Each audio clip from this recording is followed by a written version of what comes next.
Welcome to the 411 with 404 series. This is a series of videos showing how to use Autodesk Fusion 360. In this video I'm going to be showing you how to make a simple part. In this case it'll be a gusset.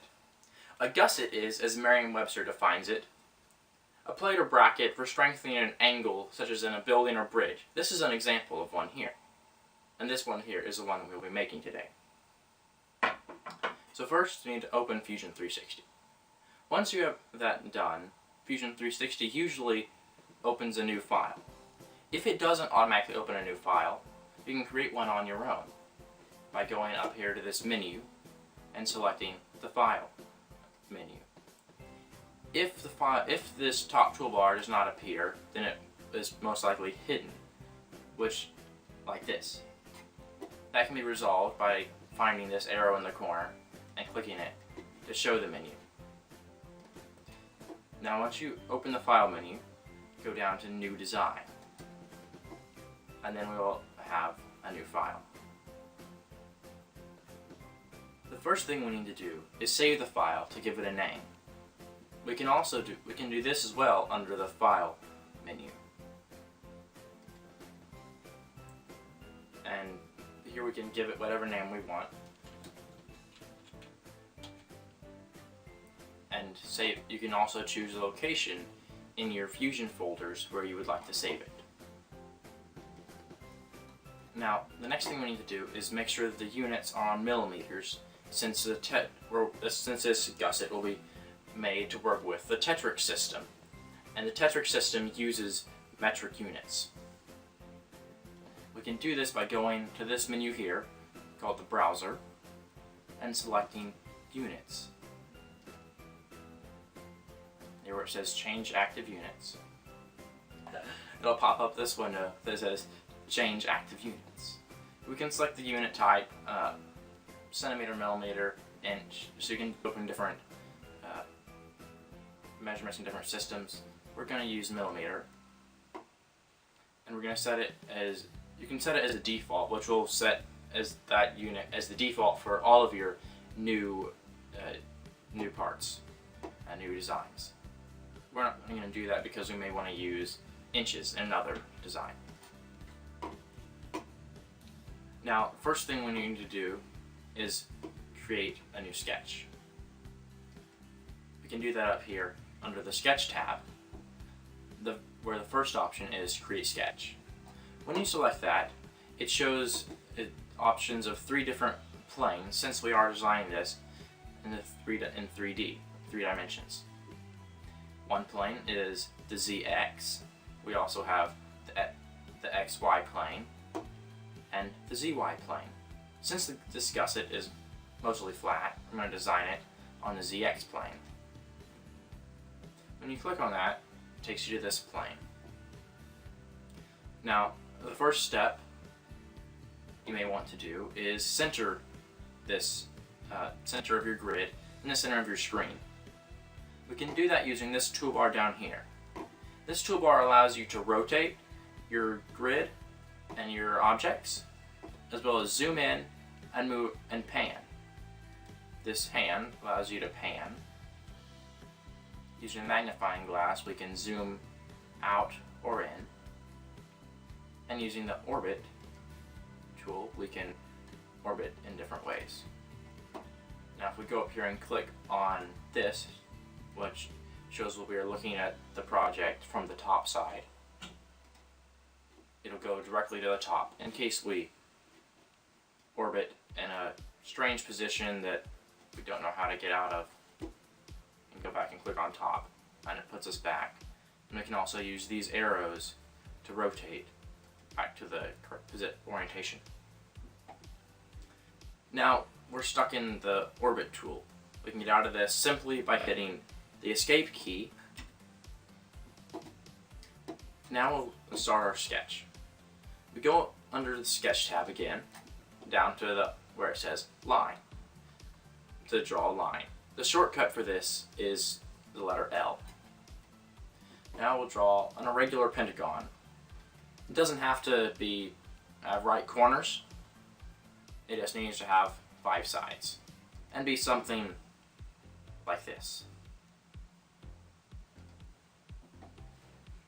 The reason I said it doesn't have to have right corners is because we can constrain these corners to be right corners and right angles.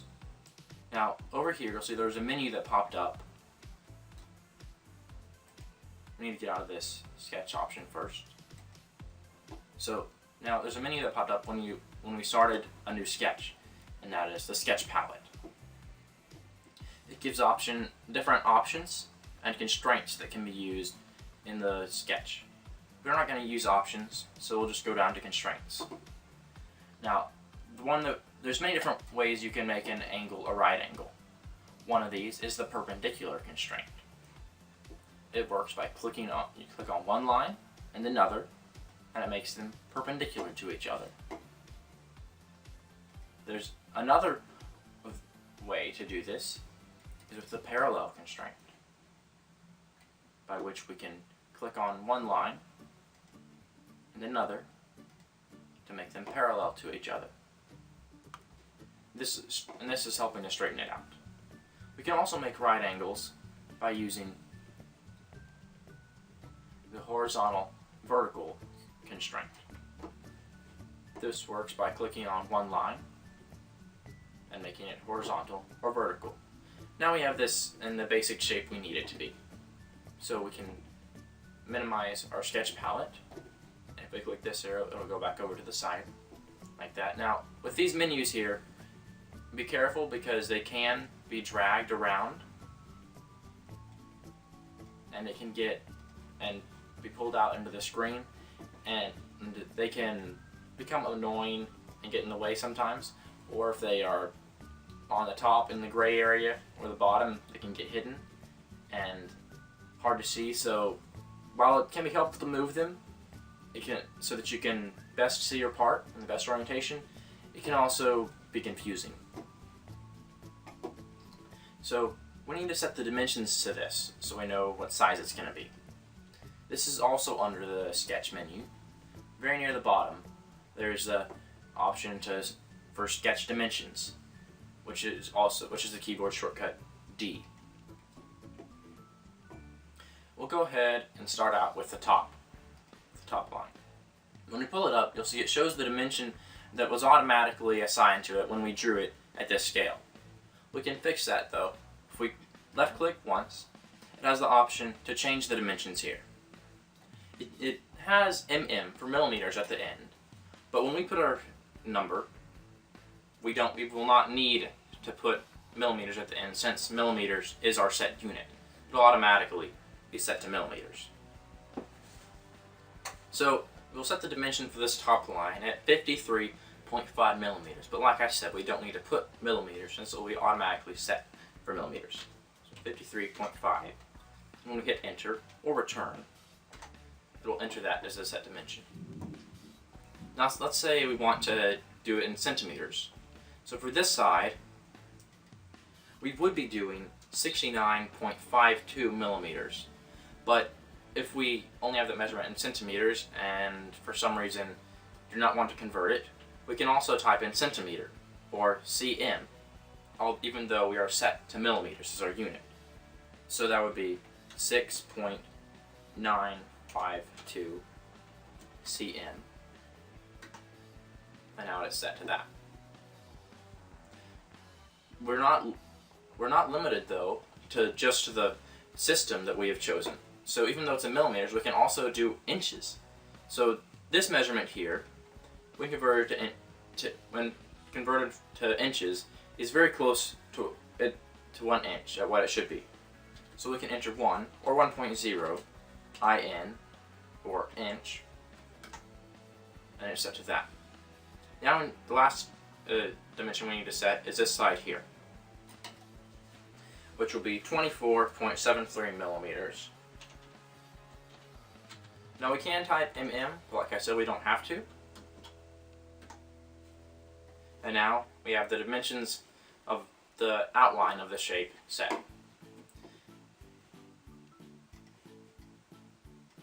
I'm going to zoom in to make it easier to see. Okay, next we need to place 5 circles, 3 along the top and 2 near the bottom. We'll do this by going down to sketch go into the circle menu. There are many different types of circles, such as 2 or 3 point circles and circles that are tangent to 2 or 3 lines. This type of circle we're going to use is a center point diameter circle, which is the most used circle, so the keyboard shortcut for it is C.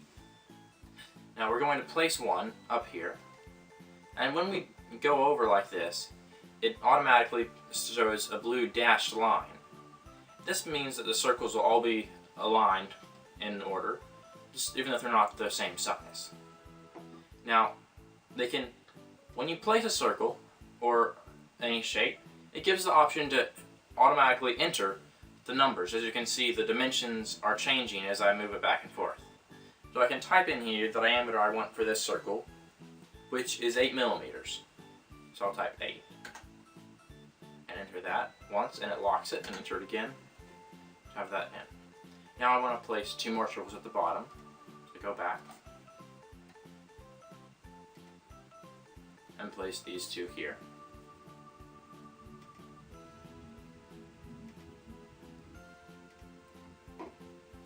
And now, of course, you can see that they are not the same size.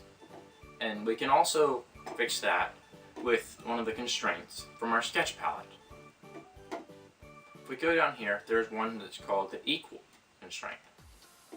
The way it works is we select one circle the first one that we like the size of, and we select the next one that we want to be an equal size to it, and it automatically sets them as equal. We can do that again with this one, and then we can do it from this one to this one, and then we will need to set the dimension for one of the bottom 2 to be 8 millimeters.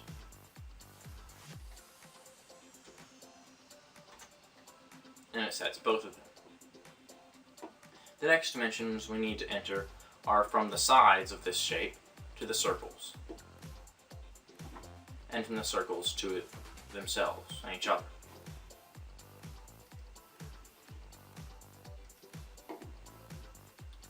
From the right side to the rightmost circle, the dimension used will be 8 millimeters.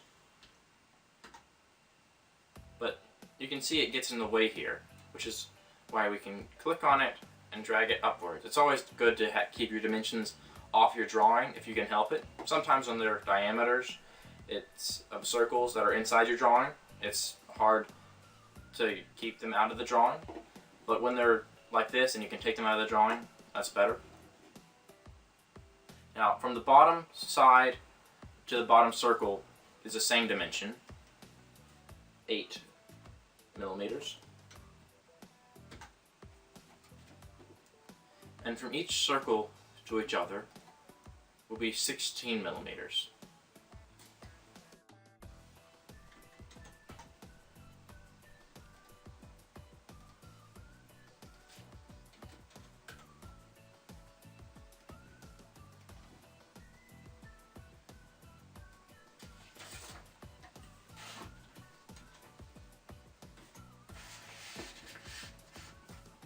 The next dimension we'll need to set is from the circles to the other outer edges.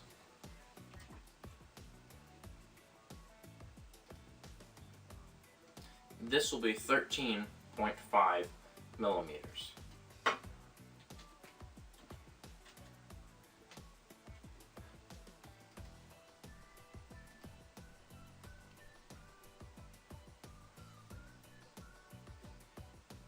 I will need to do each of these circles individually.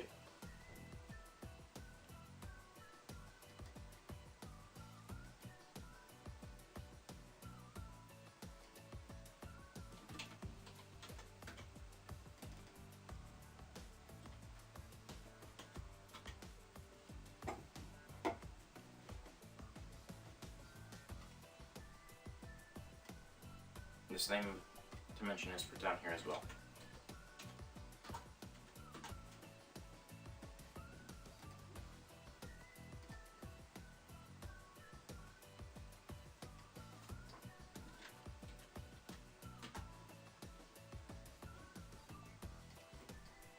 It's good when you can to have your larger dimensions outside of the smaller dimensions, like so. Now we're done with the sketch. We'll go to over here where it says Stop Sketch to exit the sketch mode and enter the 3D modeling mode.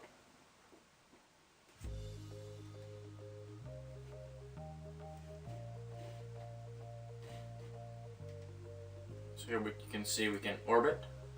It automatically gives us a grid or a plane to work on, but that's not this. And this is not in the sketch mode though, it's in the 3D mode. Now here we can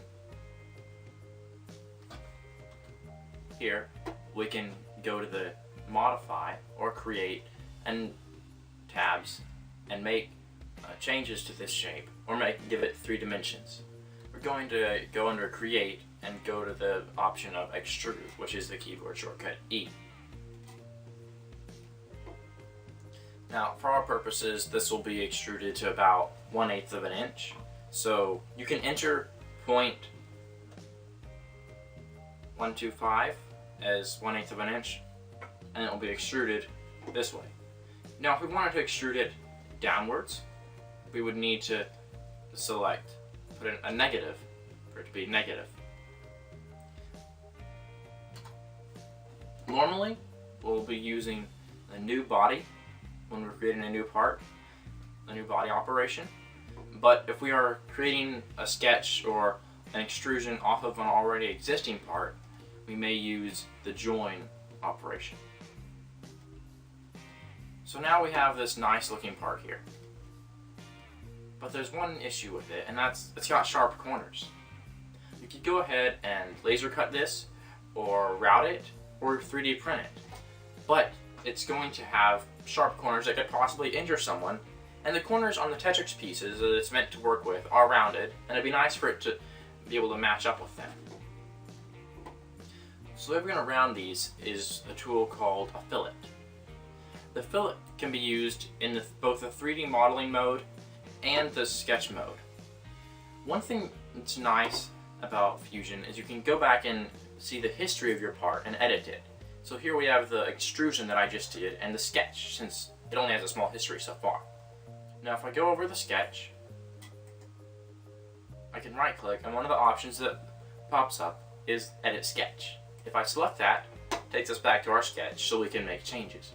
That way we don't have to undo the extrusion we just did, so we can get back to the sketch.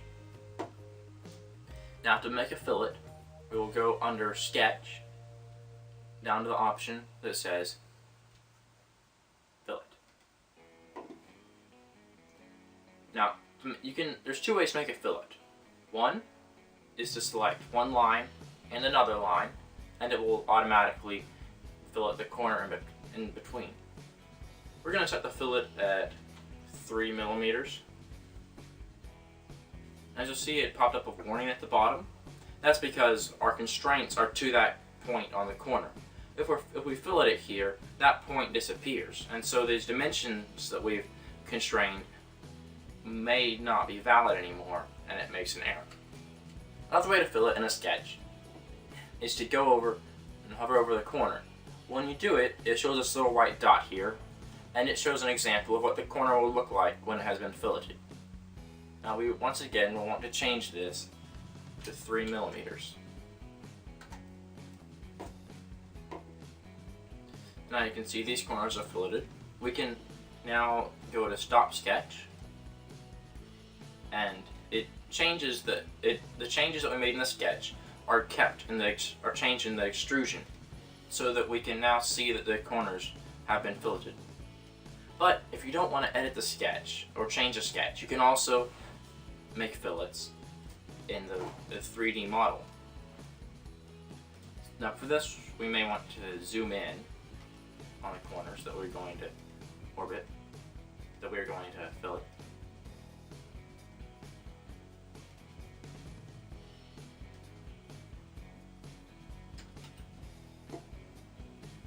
We'll go to Sketch, not Sketch.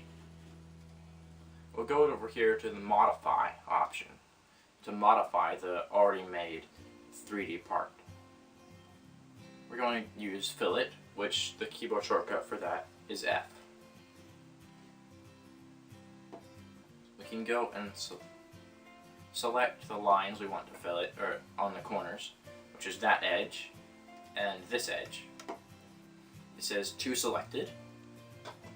Now there are different types you can do: varying radii, constant radius. Now we're just going to use the default setting, and with the radius of, like we did in the other, in the sketch filleting, 3 millimeters.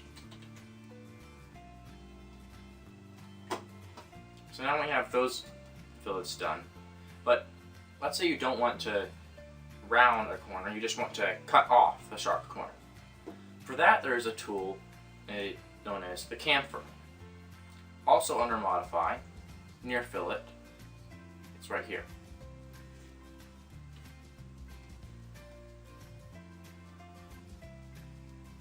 I'm going to zoom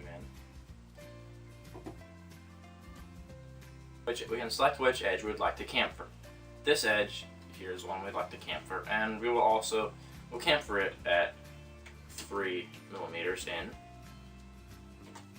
As you can see, it puts this little cut on the corner and chops it off.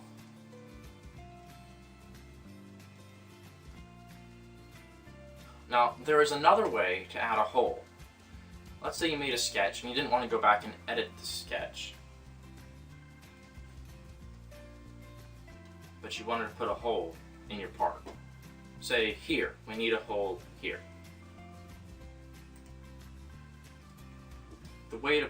We can place one here without going and editing the sketch by going to Create and going down to the Hole option. Now this menu will allow us to come over here and select a place where we want to place a hole, which is right here. Now the default, it'll default to the dimensions you put in last for a hole, and so we don't need the depth to be very much. Our plate is only 1/8 of an inch thick, so we can put 0.125 inches. So we'll just go through that. Doesn't have to go further, but it can. The diameter should be the same as other holes, which was 8 millimeters.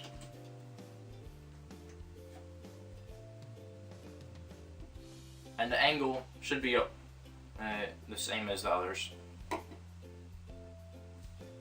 So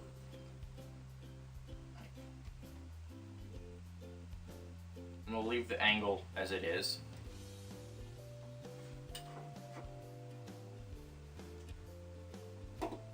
And if we select OK, it automatically puts our hole there. But as you can see, when we look close at it, it's not centered between these holes, which means it won't line up with the Tetrix parts. So the way we can fix this is by going down here to Hole. And now you can see we have a larger history since we have made a fillet and a chamfer and a hole. So we have more of a history that we can go back and edit. So if we go over Hole and right click, there's an option to Edit Feature. Sometimes if you have selected a part already and then you go over to right click on the hole, the edit feature will be grayed out, and then you just need to click off over here sometimes and go back. And that usually works. So to edit, we'll click on Edit Feature and we can edit the hole.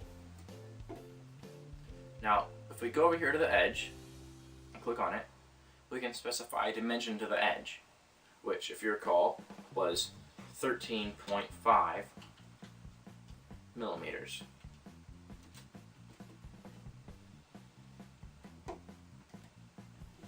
Now we'll need to go and specify dimension to the other circles to make it exactly between them.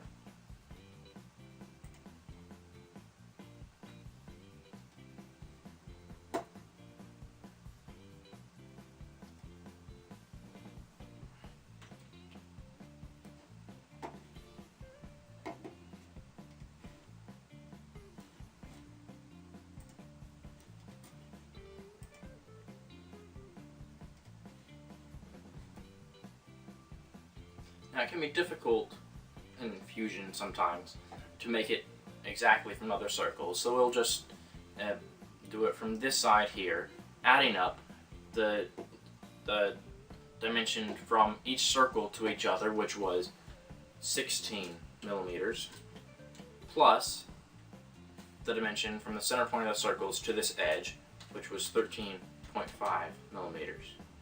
And we can hit enter, and it does the math for us, and puts a circle in the hole right in the middle. So now we have our gusset. But it's just a plain default gray piece. And we can set the material and the color by going into modify.